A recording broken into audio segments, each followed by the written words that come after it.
Los sueños para mí serían muy geniales por ahí, pero no tan bueno porque no me encantaría dormir siempre. Y porque los sueños son después que son malos que el otro. Son un mundo de imaginación donde pensás, a veces soñar en alguna cosa fea, pero no hay que pensar en eso. De la mente, de nuestro cerebro. Usa las técnicas para crear un sueño. Son para mí muy importantes porque para mí me interesan mucho y me divierten un poco cuando duermo. Y ellas son muy tenebrosas porque si las pensás serían que vos tenés miedo a la noche, porque a la noche es donde vienen, es porque al día no le gustan, y a la noche sí. Al día es bueno, porque están felices, y cuando están en la noche tenés miedo porque sentís algo mal. Los sueños es una acción que se produce por la noche, se produce tras el sueño. Y que nosotros como que estamos como que creemos que estamos en otro mundo. Como la realidad virtual, pero más confusa, te hace creer más.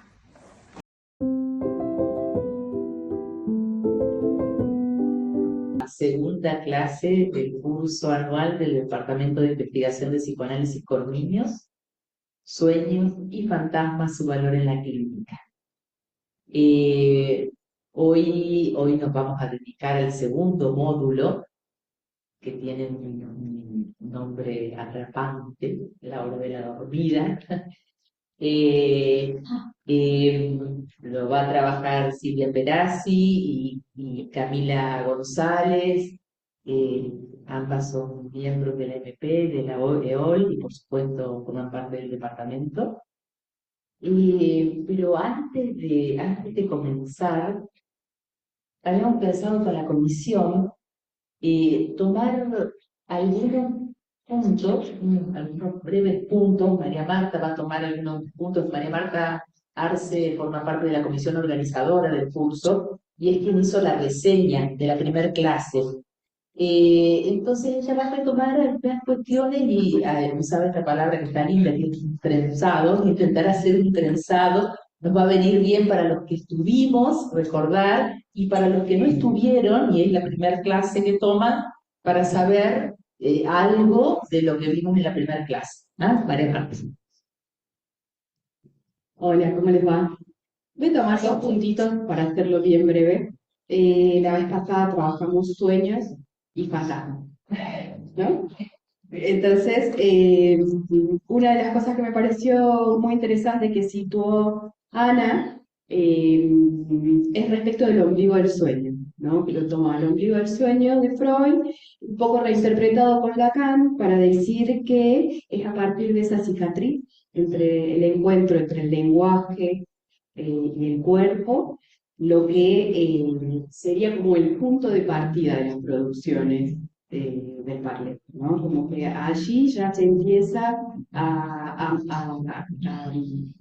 irrumpir, se produce una pérdida y una irrupción, y también el tratamiento, porque me parecía interesante que habíamos trabajado los sueños como respuestas, soluciones, tratamientos, formas de manifestación del inconsciente, del malestar, del goce funcional también. Y Gabriela traía me parece que trabajábamos ahí la importancia del anudamiento entre estas producciones y el fantasma, ¿no? Como las fantasías, los sueños, como un tratamiento, vamos anudando eso en la construcción posible de un fantasma o de lo que allí va esbozándose respecto de lo fantasmático en la infancia. Y Gabriela nos invitaba a servirnos de la operatividad que tiene localizar la noción de objeto A, es decir, del campo pulsional, que nos va orientando respecto de cierta fijeza o de ciertas... ella decía algo que a mí me había llamado mucho la atención y que lo puse un poco en la reseña y lo vuelvo a decir acá, que ella decía que nos orientemos por la presencia ya sea agrandada del objeto A, cuando el objeto se presenta de una forma muy insinuante, demasiado presente, eso es una forma de la angustia, vinculada a veces quizás al estrago, y otra posición cuando aparece muy empequeñecida esa distancia entre el sujeto y el objeto. Entonces, bueno, esas las dejo así como para que podamos seguir elaborando con los trabajos que hoy nos presentan. Gracias. Bueno, y vamos a ir directamente a los trabajos, que son sesudos, extensos. Les decía del nombre que hemos encontrado, que en realidad son palabras de una pacientita del COIS, la hora de la dormida, que nos gustó mucho porque toma las dificultades, o toma la pesadilla que es muchas veces la hora de la dormida, pareciera que ahora más que antes, vamos a ver lo que dicen, pero toma la dificultad del niño de dormirse y la dificultad de los padres de hacer dormir a los niños, ¿no? Bueno, Camila va a empezar con su tema.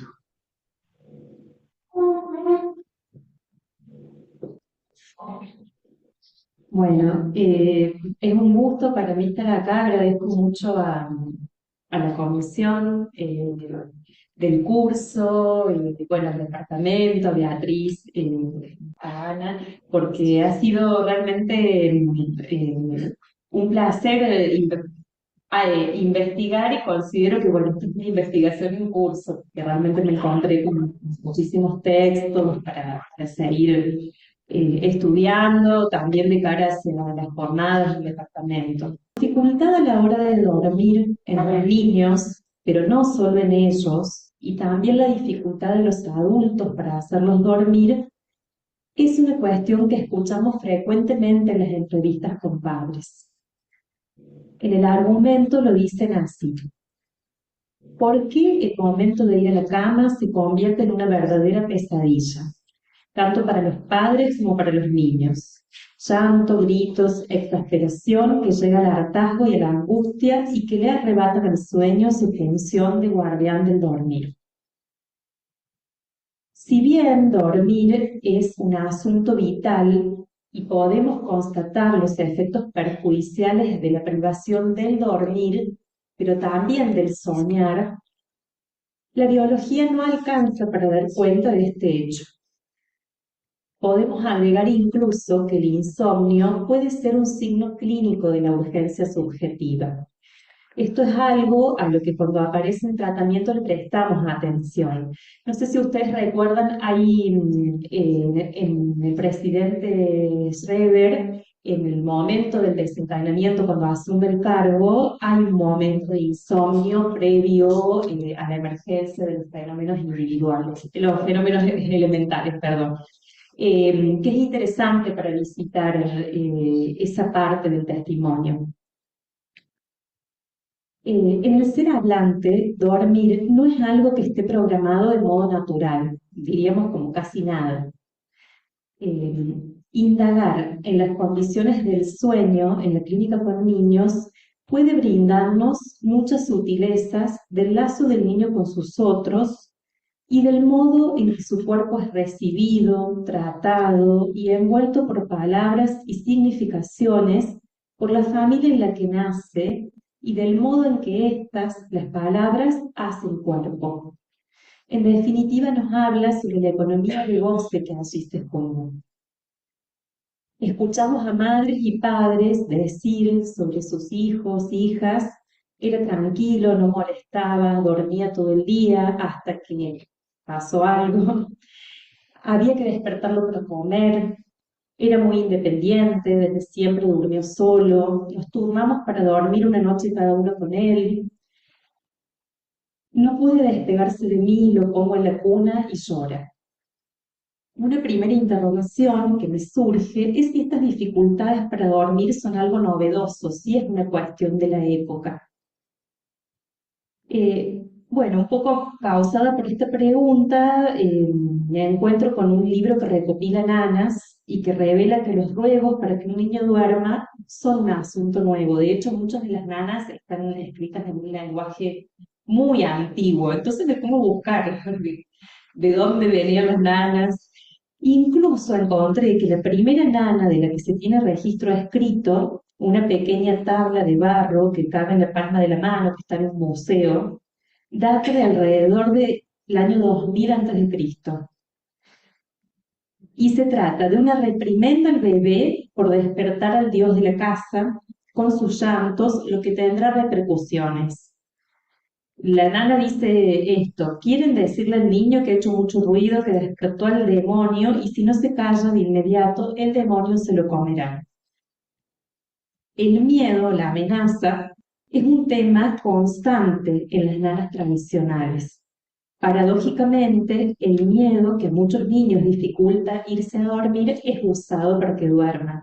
Bueno, antes se asustaba a los niños para que duerman, o sea, ahora ya no tiene buena prensa asustar a los niños, no es algo que, pero era muy frecuente, hay muchos mitos, incluso, bueno, el cuento de Hoffman del hombre de arena, si lo recuerdan, es una figura que si los niños dormían les tiraba arena en los ojos y se los arrancaba, o sea, muy brutal.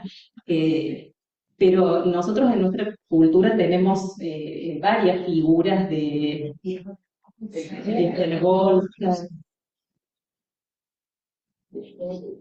Claro, pero sería es un susto que viene de la realidad, es de la realidad, no del sueño y la pesadilla. Así es el miedo para que duerma. Después, bueno, en la conversación les puedo leer un pedacito del testimonio de Raquel Kors que habla de esto, porque es una escena que ella toma, una niña muy despierta y fantasiosa. Bueno, lo podemos, vemos cómo estamos con el tiempo. En las nanas encontramos presentes el balanceo, o sea, el balanceo del niño, el balanceo de la madre con el niño en brazos, la voz, y en ocasiones bajo la forma de un arrullo, en donde predomina la sonoridad, o sea, algo que no tiene que ver con el sentido. Y fundamentalmente la presencia de la figura paterna, o sea, los padres están ausentes del relato o están como una figura muy externa. En general es como si las nanas trataran un asunto de la madre, del cuerpo de la madre y del niño. Y me pregunto, ¿asistimos hoy al ocaso de las nanas? Podemos afirmar entonces que la dificultad a la hora de dormir trasciende las épocas. Cabe preguntarnos cuál es la particularidad que hoy reviste esta dificultad. Podríamos situar algunas de estas particularidades, no para leerlas en clave de una nostalgia de un tiempo pasado o para elegirnos en reactores del sueño, sino para ubicar las coordenadas en las que emergen los síntomas con los que nos encontramos en la práctica. Hoy estamos en la comisión de difusión del departamento y bueno, rastreando un poco los textos políticos, encontrábamos una referencia de Miller que dice, bueno, cuidémonos de no convertirnos en el discurso del amo que estamos intentando combatir. Aunque, bueno, muchas veces, por supuesto, en una cura, a veces hay que ordenar algunas cosas, pero bueno, no es que estemos buscando dar recomendaciones acerca del buen dormir. Algunas de estas particularidades que ubicaba son la omnipresencia de las pantallas y la utilización de las pantallas para dormir, la dificultad de madres y padres para establecer ritmos y hábitos, el bombardeo de estímulos visuales y sonoros en niños que tienen su propio tele en la habitación y, bueno, y deciden cuándo apagarlo o no apagarlo, dificultad para establecer un objeto que permita separarse, o al revés, la dificultad de separarse de un objeto, la dificultad de separación del cuerpo y de los hábitos del niño y de los adultos. Y el mercado se introduce como una respuesta prometiendo domesticar lo real. Por ejemplo, a través de las consultorías del sueño que muchos padres hacen. Y allí no importa, importa el dormir, no el soñar. O sea, no es que se presten estas prácticas importancia al sueño. Así como podemos delinear los modos de la época, podemos también hacer algunas precisiones que nos permitan despejar este camino en la vasta y apasionante investigación que constituye la doctrina del sueño. que más allá del acontecimiento del soñar como formación del inconsciente, es fundamentalmente una vía de acceso al inconsciente real. Lacan incluso, la dirección de la cura van a decir, si quieren conocer la técnica, la ética de Freud, la teoría, tienen que leer a Freud en su teoría de los sueños. Una primera afirmación que podemos hacer en estas precisiones es que el niño está más cerca de lo real y por ende está más cerca de la angustia, pero también de la satisfacción. Bueno, y más los niños más pequeños. Podríamos decir, desde la perspectiva estructural, que en el niño hay algo que no ha cristalizado de la estructura, que esto también es algo que solemos decir. También el argumento del curso señala una mayor cercanía del niño al goce de la lengua, sin contar aún con el andamiaje del fantasma. Entonces, esto nos permite un poco dar cuenta de por qué aparecen más estos fenómenos de la pesadilla, de la angustia a la hora de dormir en los niños. Esto explica por qué la primera infancia se puebla muchas veces de pesadillas y monstruos que asustan, que serían ya un borde, un borde significante al goce que invade, o sea, ya nombrar un monstruo ya hace un borde. Me pregunto, ¿es lo real que no deja dormir?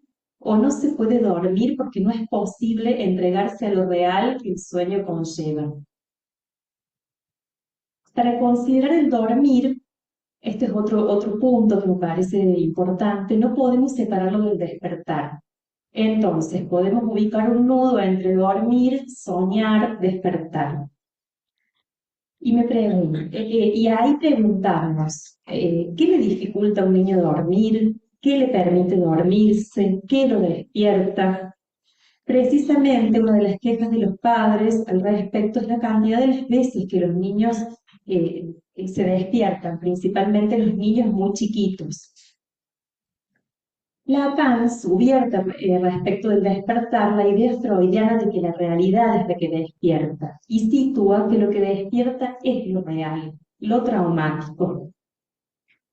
Entonces podemos ubicar que el sueño oscila, o sea, no es que deja Lacan las ideas freudianas, pero el sueño oscila entre las imágenes. Esto es de Philippe Lasagne en un artículo en el Lacan cotidiano, y dice que el sueño oscila entre las imágenes, la figuración, el semblante, pero también el enunciado, el lenguaje con el que trabajamos en la clínica, y sobre todo proporciona una satisfacción real. Entonces Lacan primero quiso reducir esta satisfacción a un efecto dramático, a la forma verbal, pero más tarde reconoce en el sueño un plus de goce.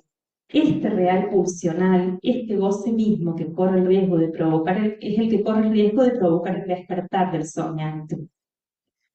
Bueno, por otra parte, nos advierte Lacan que despertamos para seguir soñando y que la idea misma del despertar absoluto es un sueño. Es más, el despertar absoluto lo ubica del lado de la pulsión de muerte. Sumamos a la doctrina del sueño entonces la del despertar como crucial, que es todo un campo de investigación, y ubico algunos puntos respecto del despertar, que son el despertar y el cuerpo.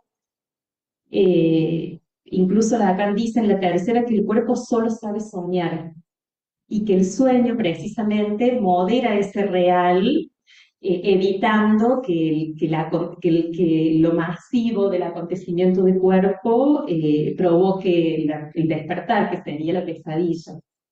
Esa referencia me parece muy interesante para abrirla.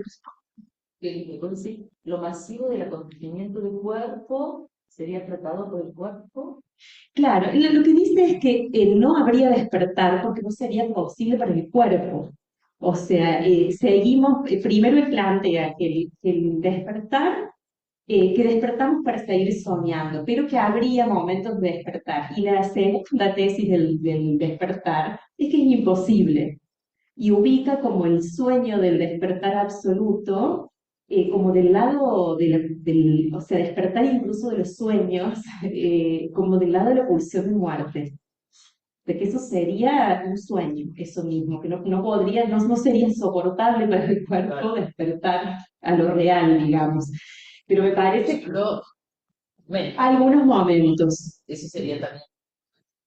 Se despierta para seguir soñando porque el fantasma nuevamente, soñamos con el fantasma porque estamos bien, por ejemplo. Claro, y esos pequeños momentos en un análisis, por eso a mí me parece que es tan enseñante esto, porque va mucho más allá del sueño en sí, sino de lo que pasa en un análisis, lo que pasa en una cura. Hay momentos de revelación que son como un despertar, pero luego, bueno, volvemos al sueño, sería. Incluso hay un texto de Miller que se llama Despertares, que está en Matemas 2, no, Matemas 1 me parece, que habla del deseo de despertar y dice bueno, que también en una cura que la cura satisface el deseo de dormir, o sea, en el punto del sentido, que eso puede pasar, entonces tenemos que estar advertidos de que puede pasar eso en un análisis, que bueno, el analista ahí tendría un poco la función del despertar. eh, Creo que es interesantísimo para poder seguir todo este recorrido del sueño con el despertar, digamos. Bueno, Y no deja de tener relación con la luz, ¿no? Claro. Sí. La, la función como analista, pero hay que hacer mucho en eso.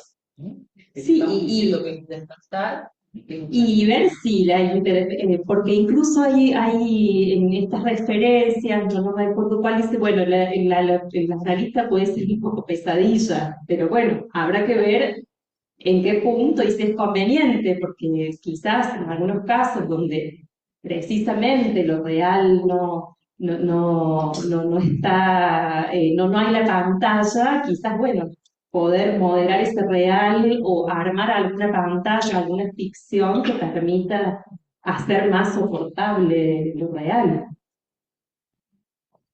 Bueno, y ahora voy a ir a la dirección de la cura. Yo me detuve un poco en eso porque encontré unas referencias que me parece que merecen así como, bueno, vamos hacia la última enseñanza, que merecen que las revisitemos. En la dirección de la cura, Lacan se refiere varias veces al niño y a sus sueños. Tiene mucha referencia al psicoanálisis con el niño y dice cosas que para mí constituyen indicaciones para la clínica. Por ejemplo, dice, los sueños aparentemente más simples de los niños, entre paréntesis dice simple con comillas, como la situación analítica sin duda, o sea, que le da ese estatuto al sueño del niño, muestran simplemente objetos milagrosos y prohibidos. Ahí también leemos en la dirección de la cura que el sueño no es el inconsciente, sino, que nos dice Freud, sino su camino real. Ahí ya dice eso el sueño.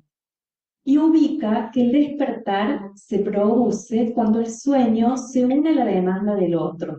Que son algunas de las cosas que dice. Ahí él trabajando la demanda, el deseo, y denuncia cómo muchas veces en nombre se satisface la necesidad aplastando el deseo y se produce el engaño en nombre del amor muchas veces.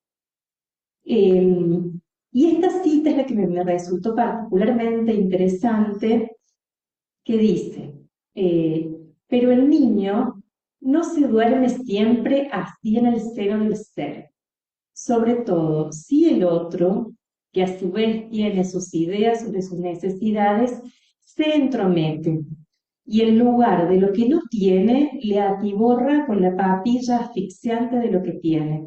Es decir, confunde sus cuidados con el don del amor. A fin de cuentas, el niño, al negarse a satisfacer la demanda de la madre, ¿no exige acaso que la madre tenga un deseo fuera de él? Porque es este el camino que le falta hacia el deseo. A mí esta cita me pareció muy interesante porque ubica la pulsión oral y el dormir en el mismo lugar, el objeto oral, y figura como, creo que es una de las pocas referencias que hacen acá en el niño que no duerme, o sea, ubican en el mismo punto. Ahí está hablando también de la anorexia, habla después de la anorexia mental. Y me parece que este pasaje nos permitía pensar un poco, por supuesto, quizás ya a la altura del goce, podríamos decir, porque acá todavía Lacan no lo nombra así, en dos de los puntos que han puesto en el curso, que son la hipervigilancia del cuerpo del niño y los cuerpos agitados o hiperestimulados que no logran conciliar el sueño. Bueno, yo voy a dejar acá, la dejo a Silvia para que compre este misterio. Sí, una cosita para después, tal vez retomar, ustedes vas recordando este tiempo, ¿no? Pero porque veo tu gusto por la dirección de la cura, pero además me impresionó esto que tomás, es impresionante esa relación que hace Lacan, porque relaciona el no poder dormir, ¿no? O el despertarse con la anorexia en cuanto a la causa. Uno lo podría decir, a ver si es así o no, después, a la causa, una entre otras. O sea, pero, en cuanto al otro que atiborra, ¿no? Porque acá está hablando del dormir y habla del otro que atiborra, que inmediatamente después lo pone en relación a la anorexia, ¿no? Y eh, bueno, es un tema que Silvia vas a retomar, lo vas a retomar desde otro ángulo, así que me parece precioso. Bueno, primero, como hizo Cami, agradezco la invitación a Ana, su comisión, a Beatriz y bueno, a todo el departamento de niños. Una invitación que nos mantuvo despiertas en las vacaciones y que nos hizo, bueno, trabajar, pensar, pero que realmente las dos les agradecemos porque, bueno, ponerse a preparar una clase, los primeros que nos beneficiamos somos los que las tenemos que preparar porque aparecen las preguntas y bueno, las búsquedas. Sí, hay varias cosas en las que hemos coincidido, si bien conversamos una vez con Cami y luego cada una se puso a trabajar. Y en lo primero que coincidimos es en el punto del argumento que tomamos, ¿no? La pregunta, así que no lo vuelvo a leer, la pregunta que ya leyó Camila, ¿por qué ese momento se vuelve una verdadera pesadilla, ¿no? El de de hacer dormir a los niños, ¿no? Bueno, a partir de ese planteo, precisé para mí misma tres hipótesis respecto de este fenómeno y que, bueno, las comparto con ustedes y veremos después de conversar. Un fenómeno que entiendo trasciende las estructuras clínicas, las épocas, pero que tiene algunos destellos nuevos propios de los modos de vida de hoy. Entonces, los tres puntos que voy a tratar de desplegar tienen que ver más con lo nuevo, ¿no? Con lo estructural y el borde de qué nos pasa hoy con esto. El primer punto es la desmentida del real, que pienso hace que haya menos ritos. El segundo es que los problemas en la separación los pienso como un reverso de una alienación difícil. Y el tercero es que continúa la negación de la sexualidad infantil. Bueno, voy con el primero, la desmentida del real que propone la época tiene como consecuencia, lo pienso, pues lo discutimos, que haya menos ritos en torno a casi todo, menos nana, diría Camila.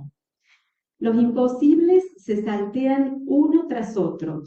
Nos manejamos con botoncitos para cualquier requerimiento y el momento de dormir también carece de ritos. Se intenta alivianar ese ritual, se lo sueña alivianado, por ejemplo, a partir de la idea de la educación respetuosa, como si fuera cuestión de buenas formas. o también se lo extiende hasta horas incalculables, es decir, cuando el niño quiera, y el retorno es más feroz, repleto de normas ineficaces que al final hace que todos duerman apilados en la misma cama. Los elementos de una época se traman de manera contingente y singular con los elementos pulsionales. Hoy se dice que los niños son cada vez más despiertos y es notoria la dificultad generalizada para que los niños duerman. También esta dificultad se verifica en los grandes, hay que decir eso, ¿no?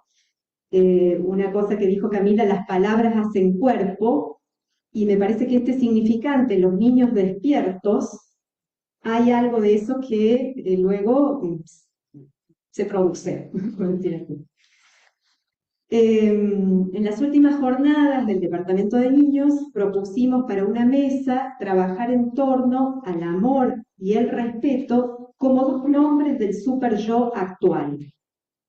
Sumaría ahora que son también dos modos imaginarios, amor y respeto, en que bajo el nombre del bien se desmiente el real de la pulsión.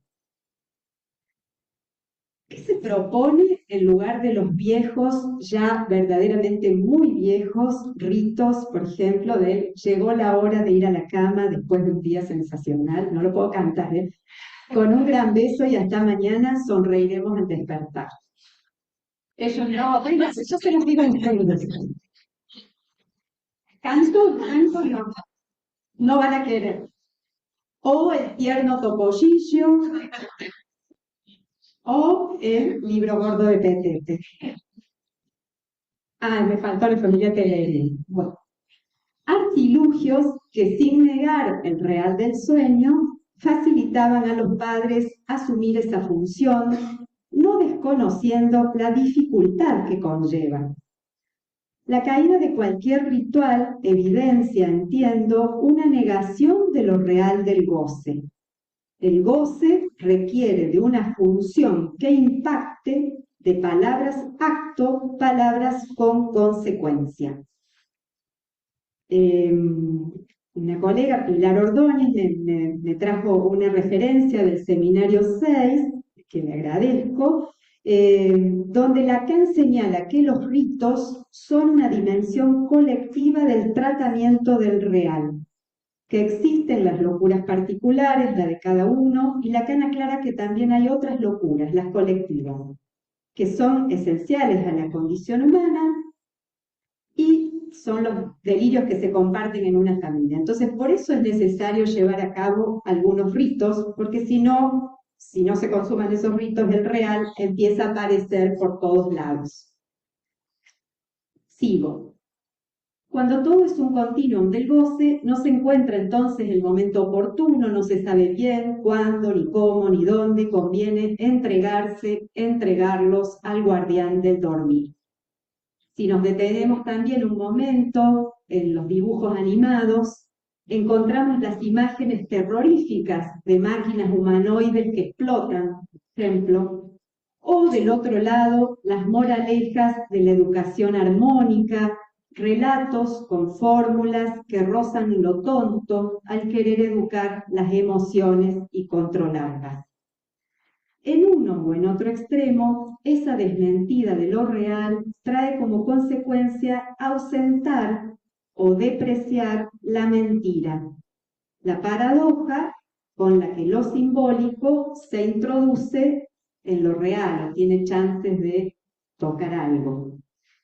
Esa depreciación de la mentira, de las ficciones, los mitos, hace caer esa posibilidad de que algo de lo simbólico toque lo real, posibilidad que encontramos, por ejemplo, en un witz, en un chiste. Lacan pone en serie el fantasma, el sueño y el chiste.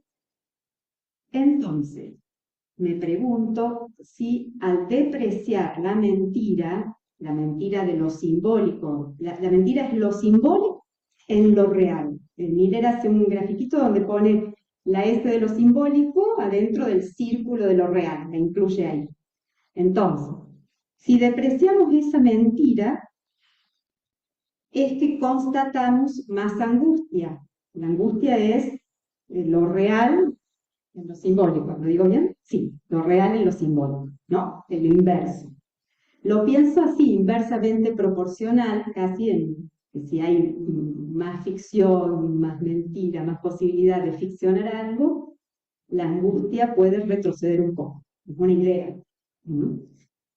Un síntoma se aloja en la mentira. El síntoma como real está ubicado allí. Lacan, esto lo dice Miller, al decir que el síntoma sea la única cosa verdaderamente real, es decir, que conserve un sentido en lo real, lo ubica más bien del lado de la mentira. Eso es de Miller en una introducción a la clínica lacaniana. Lacan postula estos desarrollos en el seminario 24, en las clases Hacia un significante nuevo, que están, si las quieren leer, en Lacaniana 25 y 27, donde dice, lo real solo puede mentir. Entonces, sintomatizar para no dejar a los sujetos en la angustia, ¿sí?, sería la apuesta en un análisis a contrapelo de lo que se propone en la época, que es eliminar toda mentira de la palabra. Bueno, voy al punto 2. El primero era la desmentida del real. El segundo es las dificultades en la separación al momento de la dormida. ¿Revelan un problema en la alienación? ¿Podría decirse que la alienación toma la forma pesadilla? Me olvidé decirles que el título que había puesto a la clase es En la hora de la dormida, los padres pesadilla. Bueno, y ahora, porque en este punto 2 no estamos más. Daniel Roa, en Lacaniana 26, en Rosa no duerme, dice que para crecer, y agrego para dormir solos, hay que poder producir una separación con aquellos que nos han alojado en la lengua de su deseo, aquellos para quienes se ha sido un objeto negociable de diversas maneras. Hay que poder separarse de los significantes vivos que ellos han sido para uno. Fin de la cita de Roa. Bueno, la separación es una operación que Lacan sitúa en el seminario 11 en relación íntima a otra operación, la alienación, la reunión. Dos momentos que requieren uno del otro para funcionar. Algunas dificultades en la alienación serían las que traen como consecuencia estas separaciones complicadas que se vuelven pesadillas, como leemos en el argumento. Tomo algunas puntuaciones del seminario 10, del capítulo que se llama Lo que engaña. Lacan trabaja en este capítulo la demanda del otro, el goce del otro y el deseo del otro. Camila, con la cita que trajo de la reflexión de la cura, también ahí está mencionado como el goce del otro, ¿no?, la cuestión de la pesadilla. Leo la referencia de Lacan, que está, ya les digo la pregunta. Hay momentos de aparición del objeto que nos arrojan a una dimensión muy distinta que se da en la experiencia y que merece ser aislada como primitiva en la experiencia. Es la dimensión de lo extraño. Ante eso, nuevo, el sujeto vacila.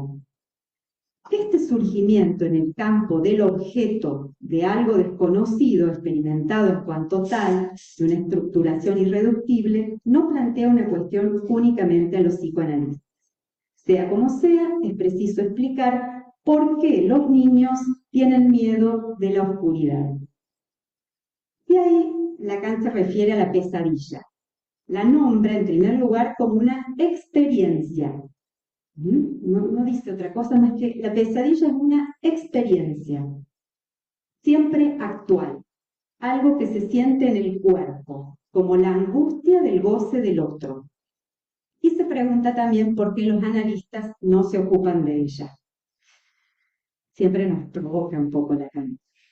Lo que se experimenta es que el otro aplasta al sujeto bajo el peso de un goce extranjero, ¿no? Ese goce que decían, surge algo extraño, extranjero, y el otro lo aplasta al sujeto con ese goce.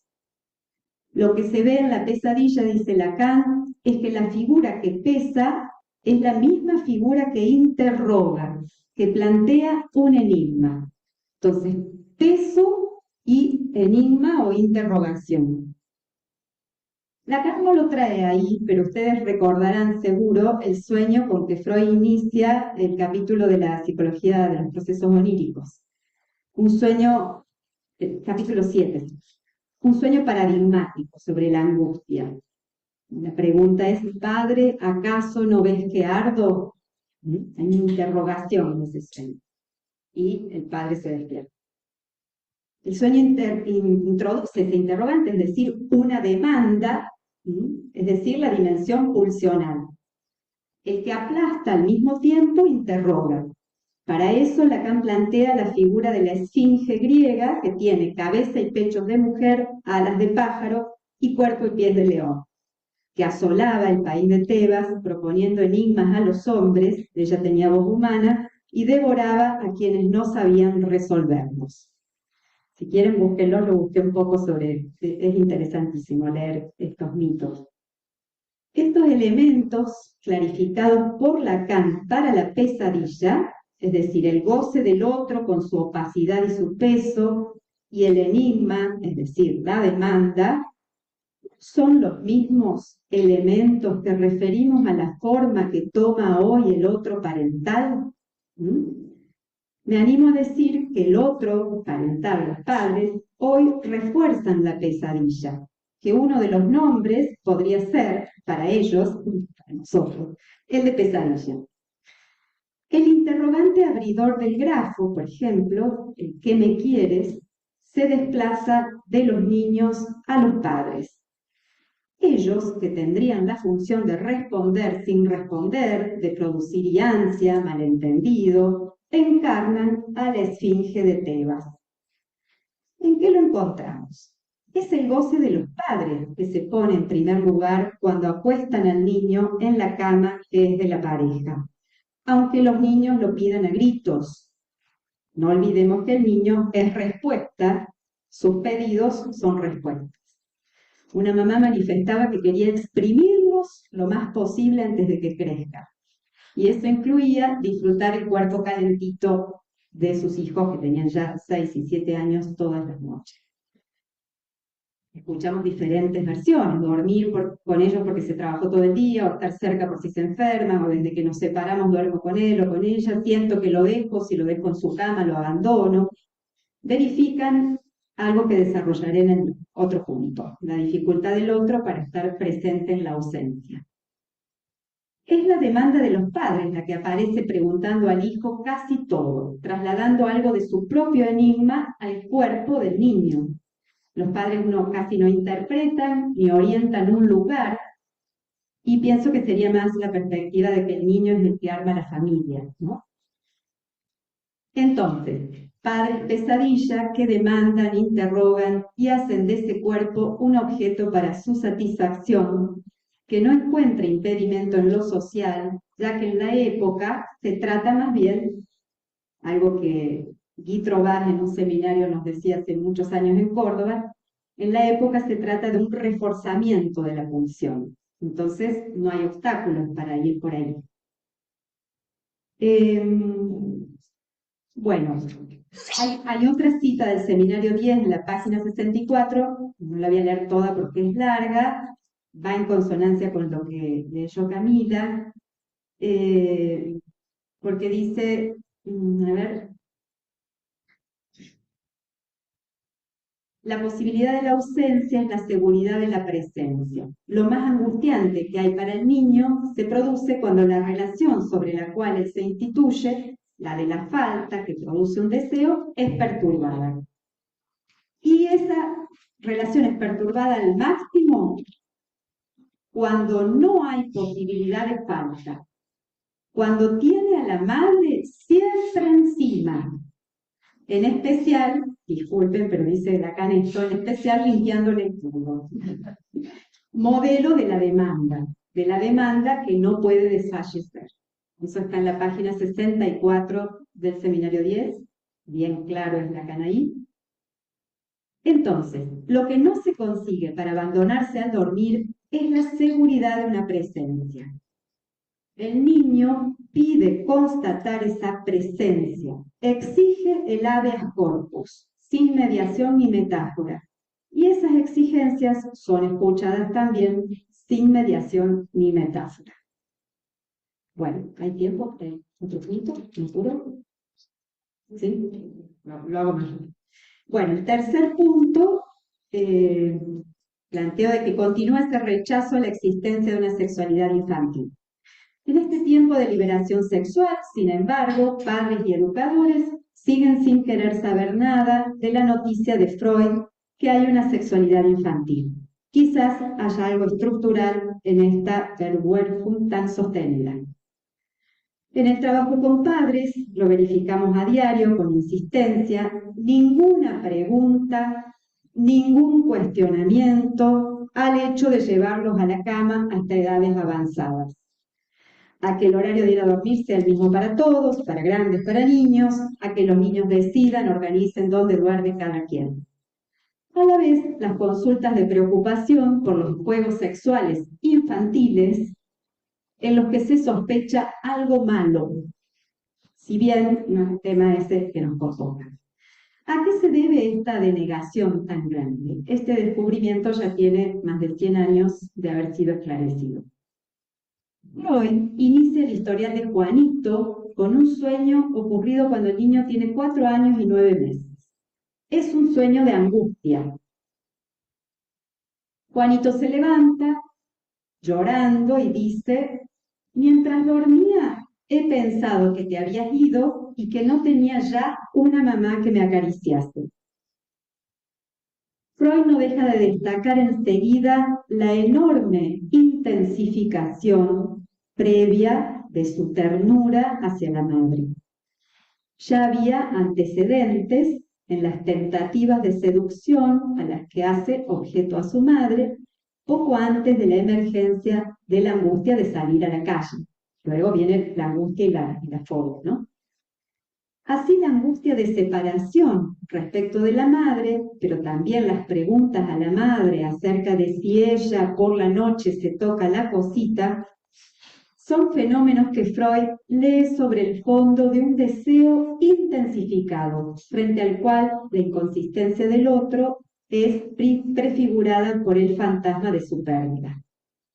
Luego esa angustia se localiza en el miedo a los caballos.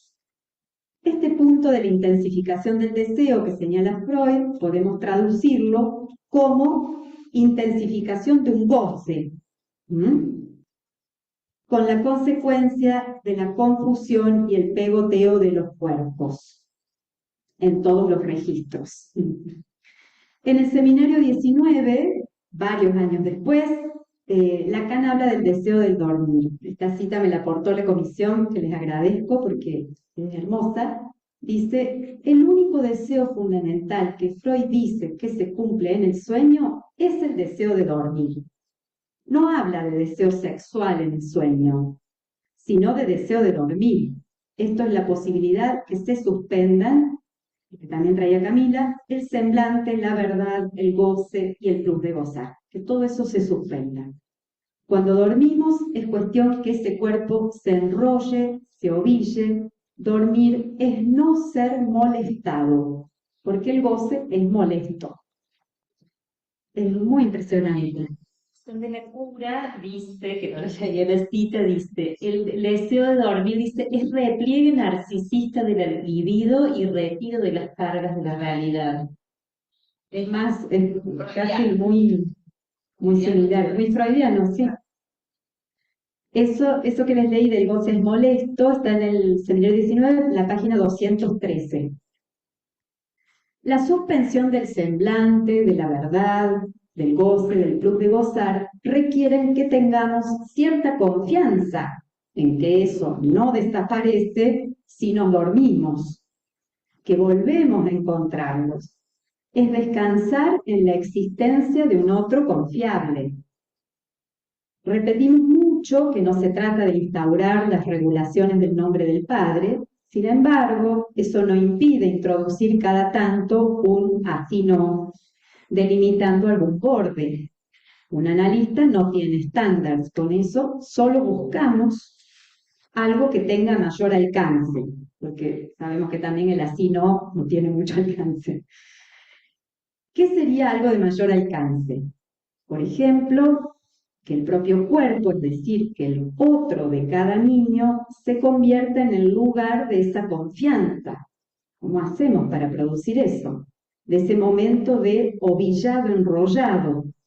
Pero, bueno, ¿cómo hace para conseguirlo si está tan sospechado, intensamente mirado, tocado, excitado, molestado? ¿Cuál es la función del analista que tendrá más chance de tocar algo del real en juego en ese asunto? Parece que se trataría como pasar de la intensificación del goce a su localización en un síntoma que mienta un poco, permitiendo algún arreglo. ¿Mm? Hasta acá llegué con la hipótesis. Realmente dos trabajos buenísimos y hay un montón de cuestiones para tomar una, Silvia, de lo tuyo, que me gustó muchísimo esa hipótesis tuya de la dificultad de la separación, pero en relación a una dificultad de la alienación, porque eso cambia la perspectiva. Aunque pones que, bueno, que a veces viene bien el así no, ¿no? Pero muchas veces uno escucha cómo se piensa que la separación, en realidad no, pero la separación es decirle a la madre que se quede fuera del consultorio, es decirle que no duerman juntos, no separa. Eso no es la separación. La separación, hay un punto que la describe como una respuesta de goce. Claro, una respuesta de goce, pero el problema, porque uno decía, bueno, el problema es la separación, pero acá estamos diciendo, la separación, el problema es la alienación, y como la separación está en relación a la alienación, ese es el tema. Problema anterior, si no lo pudiera decir cronológicamente, problema en la alienación. Está buenísimo después de eso. Conversar algo, sí. Si tienen preguntas O comentarios. comentarios, exacto, son muy buenos. El Zoom. Sí, yo sumaría a lo que Sí. dijiste. Me parece, esta de la vez adelantarse, sí, porque si no escuchan los. Bueno, no, que me parecía interesante eso y que también sumaría en el tercer punto del rechazo a la sexualidad infantil como algo estructural. Eso también me parecía que va en consonancia con la alienación. Importante ubicar a los padres. ¿Qué lo pensás en consonancia con la alienación? Ven y no te vayas rato. No, porque a veces por ahí es importante ubicar eso, padres, ¿no? Uno siempre, para no ir en separo el cuerpo del niño con los padres, operar de esa manera y decir, bueno, expliquemos, hay que hablar de la sexualidad, también ubicar si en los padres no hay un punto forclusivo, digamos, no hay un rechazo estructural, parecía importante. Claro, exactamente.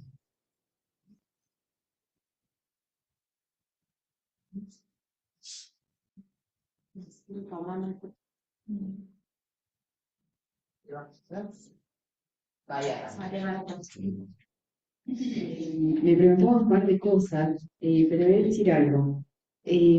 Pensaba respecto de los padres de la época, eh, como siempre incertidumbre, ¿no? Que vos localizás, no saben cómo, en qué momento mandarlos a dormir, cómo hacer. También decías que hace falta palabras actos, palabras con consecuencia. Me preguntaba qué quería decir eso. Eh, y en esta cuestión de la incertidumbre, como hay tanta información, ¿no? Quienes están a cargo de maternar y de paternar, estamos como todo el tiempo viendo Instagram.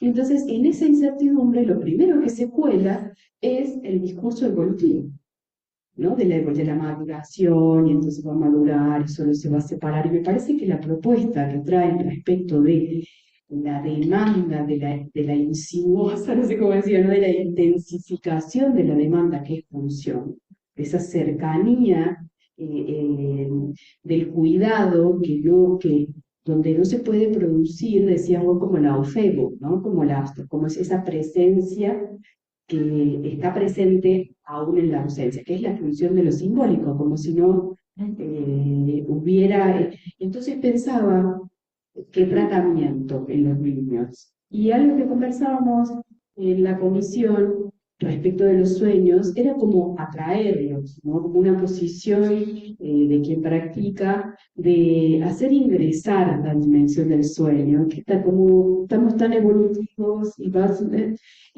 se descarta un poco la cuestión del sueño y entonces tomar, soñaste. Soñas, ¿qué soñaste? Y como ir a la pesca, como un cierto interés respecto de las producciones que suceden en la infancia, para que de allí se pueda producir alguna ficcionalización, algún borde. Bueno.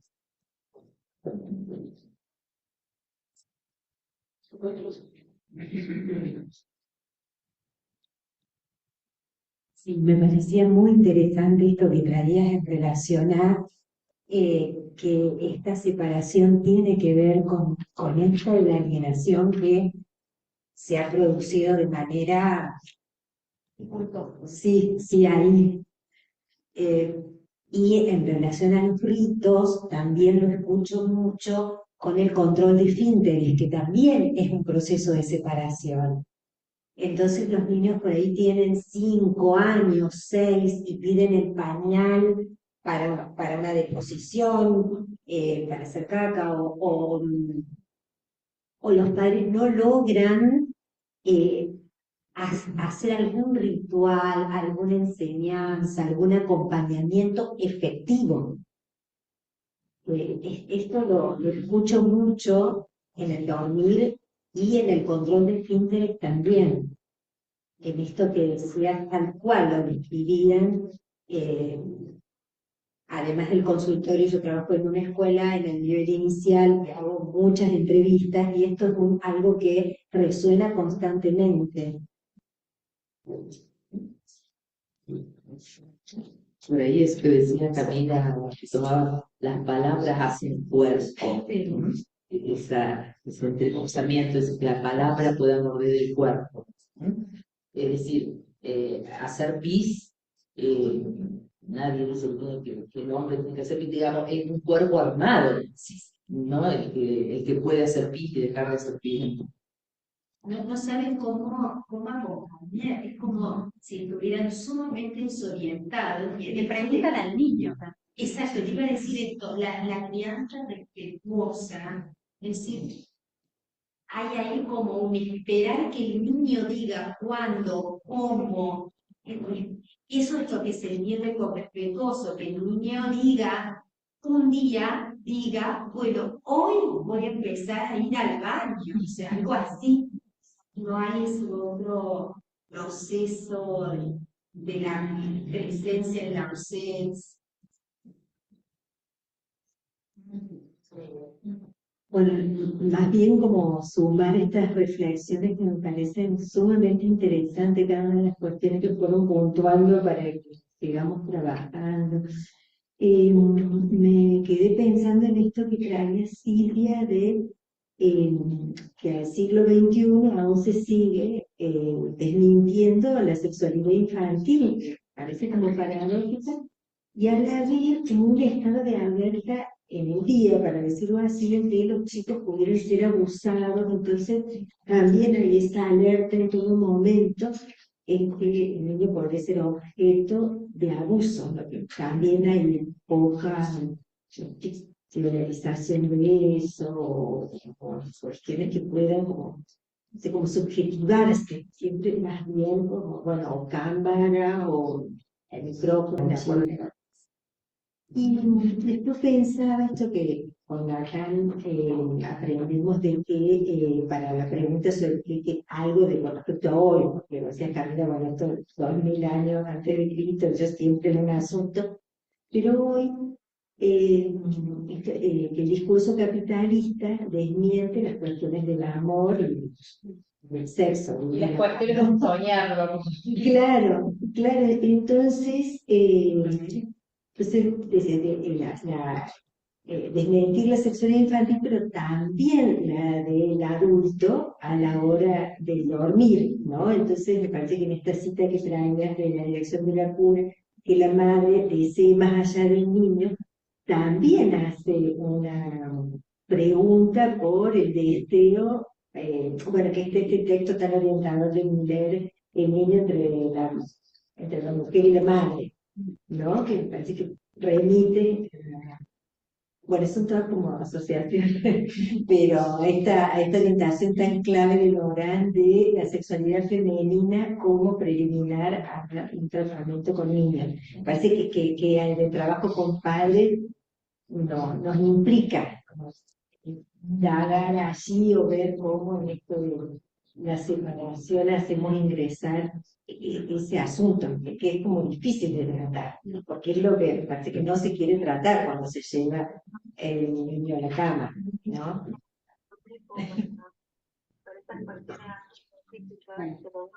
Tomo un poquito con esto para ir hablando de esto, que después Cami también agregará algo de la alienación y la separación. No sé, por ahí tendemos a pensar una antes que la otra. Ahí también conversamos sobre una posible reunión con los papás.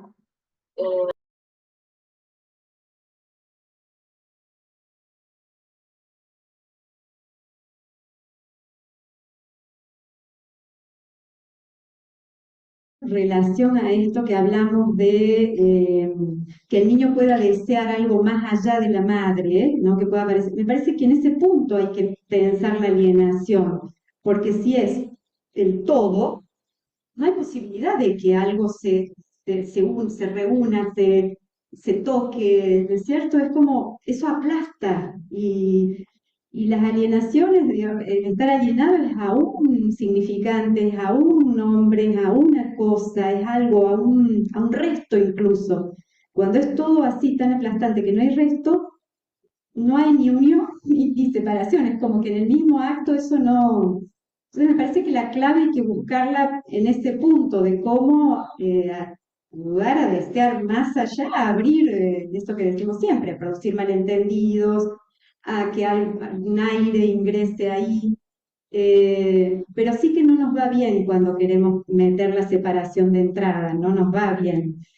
A veces es necesario porque a veces es realmente muy fuerte lo que pasa, ¿no? Niños 12 años durmiendo con los padres, entonces uno no puede hacer tampoco la vista gorda, qué sé yo, implicarlo al niño, no sé, pero más bien la vía sigue siendo la cuestión del deseo, ¿no?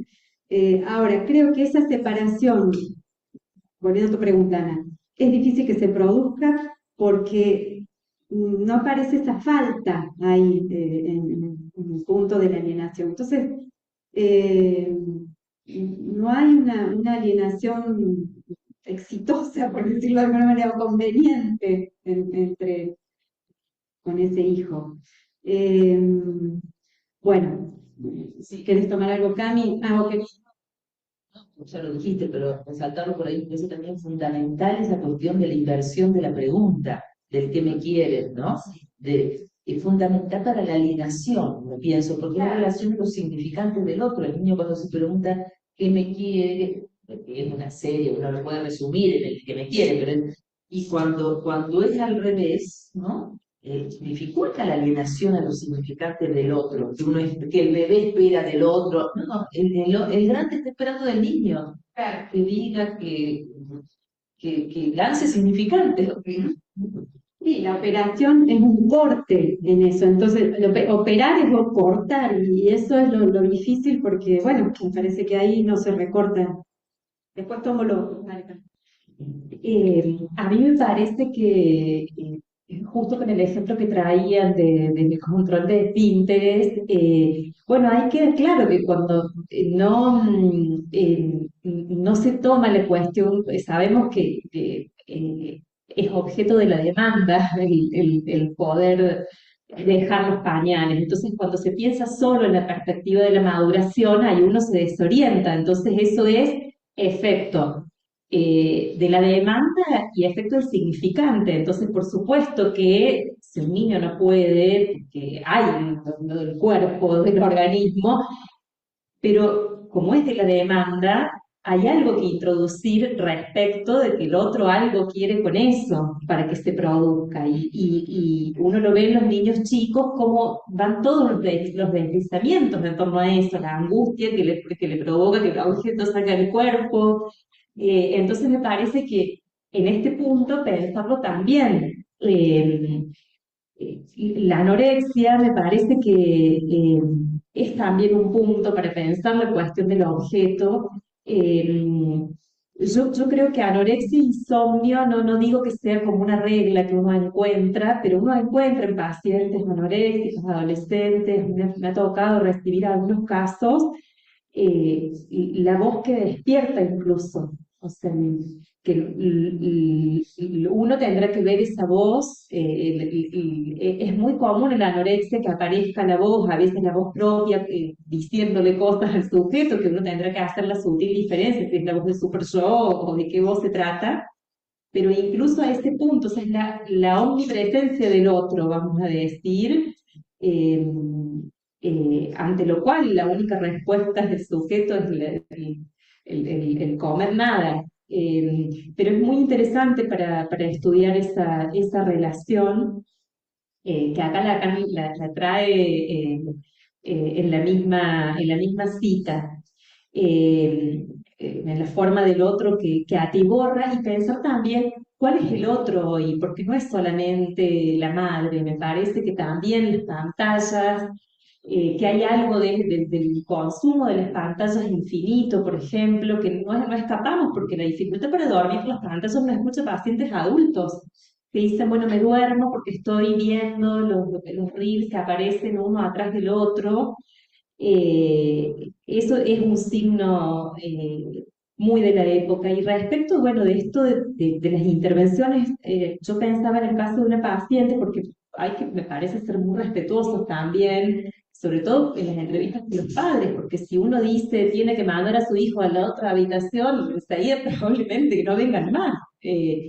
A veces al modo una pregunta, yo he preguntado, bueno, pero ¿por qué tiene un televisor ahí? Y los padres se miran sorprendidos y dicen, bueno, porque nosotros también tenemos, o sea, es algo que no se han preguntado, o sea, no es algo, y quizás solo la pregunta ya hace que ellos tomen a su mando de decir, bueno, tiene televisor, pero voy a ir yo a apagar el televisor, porque a las noches se duerme, no sé.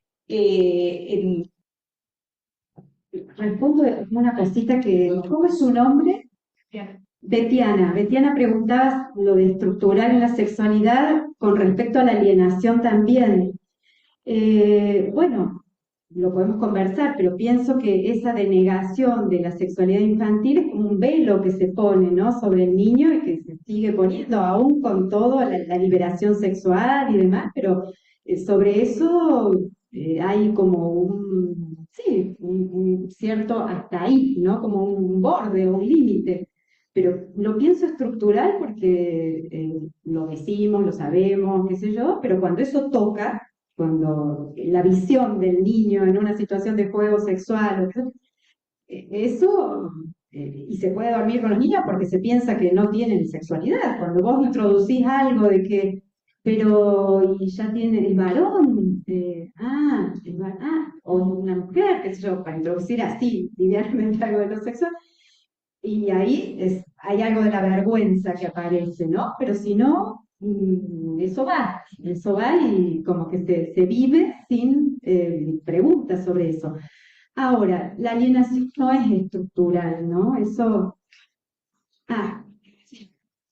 Indicador poder ubicar eso en el trabajo con los padres, cuando no demandamos directamente separar, sino tratar de identificar con qué otro estamos hablando, si ahí hay una dificultad en la alienación, si hay un agujero en la sexualidad, hablar para poder saber cómo transmitir eso. Claro, sí. En ese punto me parecía un indicador. A veces cuando hay ese agujero, bueno, hay que ver dónde ir con eso, ¿no? Ser respetuoso. Y después de lo que traía María, de la incertidumbre y las palabras acto, lo pienso en el punto de de autorizarse los padres, ¿no? De esa autorización en un deseo propio para ese niño. Porque si no, la mentira que no sirve es esa que se va a buscar a internet, ¿cierto? A buscar cómo maternar, cómo hacer la lactancia, cómo hacerlos dormir, etcétera. Y después nada funciona, porque la cantidad, no sé si les pasa, pero la cantidad de consultas de niños de 6, 7 años que han sido educados respetuosamente y vienen las madres desesperadas, una me hacía reír porque dice, y yo le digo que contemos para calmarse, ¿no es cierto? Que contemos. Y la nena le gritaba, y entonces era ese, bueno, claro, es como creer que eso es liviano. O sea, pienso que la negación de lo estructural de la sexualidad es la negación de la pulsión misma. Es decir, Freud decía, son cuestiones peligrosas, nos manejamos con... Y hoy la época vía la ciencia, vía el mercado, ha edulcorado eso. Es como si lo hubiera, como decimos, pulverizado o ridiculizado, dice Miller, se ridiculiza el real, ¿no? Son distintas formas que vamos viendo en la familia y los que primero me parece que evidencian eso son los niños. Entonces ese real ridiculizado, que entonces ya no se necesita de nada, sino se lo piensa un poco así y retorna con estas velocidades. Pero mucho que quieren es tips. Claro, sí, ¿qué tips puedo? Bueno, eso en general no funciona. Son tips. Vamos a tomar una pregunta de Julia Renichenko. Bueno, agradezco los aportes, los trabajos. Yo quería introducir un aporte, justo estaba leyendo un texto de Enrique Berenguer que se llama Síntoma y sueño en el niño, ventanas a lo real. Y ahí él dice que en el sueño se desactiva la consistencia imaginaria del cuerpo, se desactivan las construcciones imaginarias, por lo cual si pensamos que está el cuerpo imaginario y el cuerpo pulsional, el sueño como una vía de acceso a ese cuerpo pulsional. En ese punto pensaba en el trabajo de Camila, ¿no? Como el sueño como vía regia de acceso a ese cuerpo pulsional, a esas marcas de satisfacción primeras. Bueno, eso quería introducir ese aporte. Gracias, Julia. Otra pregunta por acá. Acá. Bueno, primero agradecerles la lectura de la época, que las dos escuché así como muy claras, sobre todo en la dificultad del dormir y el trabajo con los padres, y me hacía pensar mucho en el valor del síntoma, en la pérdida del valor del síntoma hoy, que creo que lleva a que se piense en el tip como respuesta. Bueno, preguntarle un poquito si podíamos pensar o cómo podíamos pensar el síntoma en estas dificultades que ustedes van ubicando.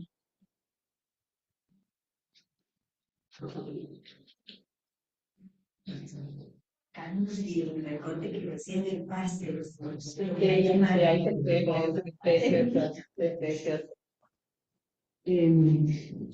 Sí, me viene bien, Luz, lo que traes, porque justo quería decir algo de esto, porque si no nos vamos a quedar con que la época y todo es tan difícil. Bueno, ¿qué hacemos con eso? ¿Cómo arreglarnos con eso? Que sí, que es difícil, pero tal cual. Me parece que la clave está en no olvidarnos nosotros, tanto del síntoma, como del chiste, como del sueño, ¿no es cierto? De lo que de eso se pueda ir produciendo, alojando, ¿no? Los arreglos que los niños van haciendo, ¿no? Cómo meterse en esa juntura que se va haciendo ahí para llevarlo o no llevarlo. ¿Qué interpretación vamos regalándoles, dándoles a eso, ¿no? Me parece que hay que meterse mucho ahí a preguntar, como siempre, a no entender rápido qué es, por qué tal cosa o por qué tal otra.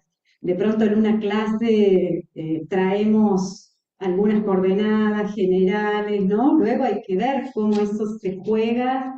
Yo ponía en un punto, bueno, está la época, pero está esto singular de cómo la pulsión ahí se anuda. Y a qué va sirviéndoles también, ¿no? Me parece que hay algo de lo pragmático de nuestra clínica que conviene, ¿no? ¿Qué es lo que va sirviendo? Y a veces no hay posibilidad de que se separen todavía esos cuerpos, ¿no? Y hay que esperar, y la feliz contingencia llega en algún momento, ¿no? Me parece que hay que sí confiar en que el síntoma es el punto ese de poder anudar, porque el síntoma lo pienso también como una posibilidad de cierta reunión, alienación, ¿no? Del real y lo simbólico de esa mentira, ¿no? Ahí hay algo como qué significante vamos a tomar, ¿no? ¿Cuál vamos a machacar ahí? Pienso que es la vía en la que nos vamos metiendo en recordarlo nosotros.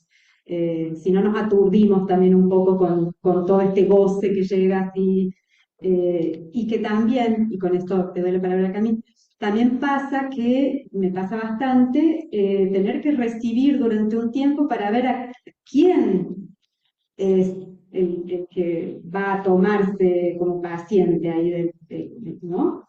Si viene como la familia medio en bloque, y quiere que atendamos a todos también, ¿no? Pero como ir delimitando eso y lleva ese tiempo hasta que algo se sintomatice o algo precipite.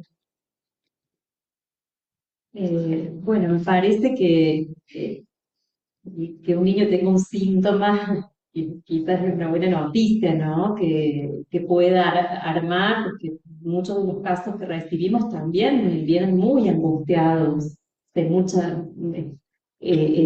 cuerpos muy desbordados. Entonces, en la medida en que un síntoma pueda aparecer, es algo que, bueno, que ya es una respuesta del niño, me parece. Yo pensando en lo que traía también María Marta, de tanta información, bueno, esto también es metonimia, porque sabemos que hay una caída de la autoridad y que eso es un hecho. O sea, tuvimos una noche ahora en la escuela sobre la autoridad, que a mí me pareció muy interesante uno de los trabajos que decía que la autoridad tiene que ver con cómo se le presentan los objetos al sujeto, que hablaba de lo familiar ahí. Bueno, eso es algo que los padres, ¿cómo se pueden autorizar y qué desean también para sus hijos? Que a veces cuesta que aparezca esa pregunta. ¿Qué quieren ellos? Más allá de qué sueñan para sus hijos. Y a veces cuando hay un tiempo de tratamiento o cuando uno tiene, a mí me gustan mucho las madres en tratamiento, porque las madres que se analizan son muchas veces muy permeables. Uno ahí tal vez sí puede animarse a hacer intervenciones un poco más, el recorte este que es de Raquel, que me parece que bueno, es otra perspectiva de la cuestión del dormir. Ella, bueno, dice de sí que era una niña sumergida en la fantasía, y relata una noche donde no quería ir a dormir, estaba con la abuela. Entonces dice, mi abuela, siguiéndome el juego por medio de la muñeca, porque ella dice que estaba jugando con la muñeca preferida, la más linda, y la abuela, siguiéndole el juego, le insistía que fuera a dormir, diciéndome que a la pobre bebé le hacía frío. Era de noche y había que ir a dormir. Haciendo caso omiso a su demanda, me las arreglé para seguir jugando un poco más de fantasía, que me permitía soñar despierta, ganándole terreno al sueño de la noche, menos previsible y más probablemente otro. O sea, vemos los niños que quieren jugar, también eso, quieren jugar y seguir jugando. Entonces, súbitamente, de lo imprevisto, escuché un horrible llanto de bebé. Mi muñeca estaba realmente llorando. Horrorizada, tardé unos segundos en condensar el axioma simbólico con guión imaginario. Había que ir a dormir. Entre aterrorizada y paralizada logré correr a resguardarme en la cama de mis abuelos, que en su complicidad se aguantaban la risa mientras me hacían dormir. Asegurándose de que aprenda la lección, los niños tienen una hora para ir a dormir. Y al parecer, si los niños osan seguir despiertos soñando lo que ellos quieren, esa dimensión más extraña de los sueños nocturnos puede asaltar por sí sola, aunque sea solo en un breve momento de sorpresa en los confortables límites de la fantasía. Bueno, habla de esto, que para ellos fue un real esa escena de la muñeca llorando. Los niños que compartían, había una que decía, mejor los sueños del día que los de noche. Sí, eso pensaba cuando escuchaba esa partecita que, claro, no hay que olvidarse que también está esa dimensión de lo extraño, ¿no? De el abandonarse al sueño, a la noche, al dormir, introduce esa cosita un poquito en Hemlich, ¿no? Que se produce, y bueno, el miedo a la oscuridad del que habla Lacan también está presente, ¿no? Entonces, en las apariciones de esto ameritan que enseguida se le dé la respuesta del cuerpo ahí, ¿no? Parece que todo esto que venimos hablando, de la deflación de la palabra, de las ficciones, la respuesta es con el objeto cuerpo, no, y no tanto que las nanas, que el rito, que, bueno, lo que se ofrecía en ese lugar como pasaje. Incluso a veces en el consultorio, a veces, ¿no? En esas intervenciones, algún objeto del consultorio, alguna cosa que el niño, me ha pasado con un paciente, ¿no? De prestarle algo que eso mismo, ¿no? He llevado ahí como cosa, porque si no, no podía. Entonces eso que viene del otro, que es otro, y qué sé yo, bueno, produce algo en ese punto, pero pensarlo así, me parece, en esos puntos de anudamientos y de cómo ir tirando un poco de alguna de esas cuerdas. Ahí me dice cómo gustan los niños de los pequeños objetos. El analista de niños sabe que Sí, los niños gustan sí. con la piel, esos niños que Y que ese pequeño objeto quizás hace algo de esta presencia en la ausencia, ¿no? De esta presencia del analista ahí cuando lo necesitan, qué sé yo. Una nena se llevó el otro día una lapicera que tiene unas hojitas, bueno, porque se pone tan furiosa y nerviosa y bueno, raya, entonces estaba feliz porque se llevaba para rayar. Tenía su casa en Miles, ¿no? Pero que eso tenga ese simbólico, ¿no? Parece que es, opera. También, sí. Bueno, pero vos habías puesto algo, Camila habías dicho algo también en relación al objeto, que no pones transicional, pero decís algo también de la dificultad de que hoy aparezca un objeto así, un objeto transicional, digamos, ¿no? Que ayuda a... Uno, creo que los niños que tienen el muñeco, bueno, después no se puede, muchas veces se pierde el muñeco y es un drama, pero creo que quizás hay una dificultad para constituir ese objeto que permita, ese objeto que, bueno, Lacan toma el objeto A del objeto de Winnicott, lo toma de ahí. Vemos esos niños que el objeto les permite dormir, hay niños que no pueden dormir si no está ese objeto. Yo pienso que hoy quizás podemos pensar esa dificultad para constituir el objeto, bueno, luego estará la dificultad muchas veces para separarse del objeto, porque también a veces el objeto es el chupete y la mamadera, que si no está, el niño no puede dormir. Entonces, bueno, quizás todos estos rituales o que la familia puede inventar el ritual de la hora de dormir, o sea, como constituir eso como una manera de la posibilidad para ese sujeto porque separarse precisamente, la separación da como producto un objeto. el producto de la separación es esa, que es la respuesta de goce que dice Lacan. Nada, agrego una cosita que me haces pensar ahí, que sí, también hay algo que se introduce de los objetos ya manufacturados, los objetos que ya vienen como universales, como los mejores, los más asépticos, los más, la mantita que no sé qué, las luces, el chupete que no sé qué cosa, y que son todos objetos, ¿no es cierto?, comprados del mercado y que se obtura muchas veces la posibilidad de que el niño tome o agarre algo que siempre es cualquier otra cosa. ¿Vieron cómo pasa? Que siempre es la cosa más sucia, el trapito, ¿m? Que no quieren que se lave, qué sé yo, pero bueno, que eso hace algo de eso propio, desecho, rasguito y bueno, como también esa dificultad para encontrar el objeto o constituirlo, como así, también lo podemos pensar ahí. Entonces,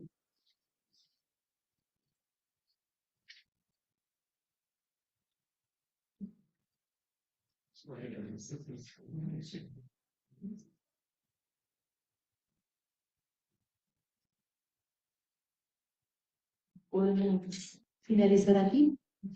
Muchísimas gracias, Cintia, Camila, por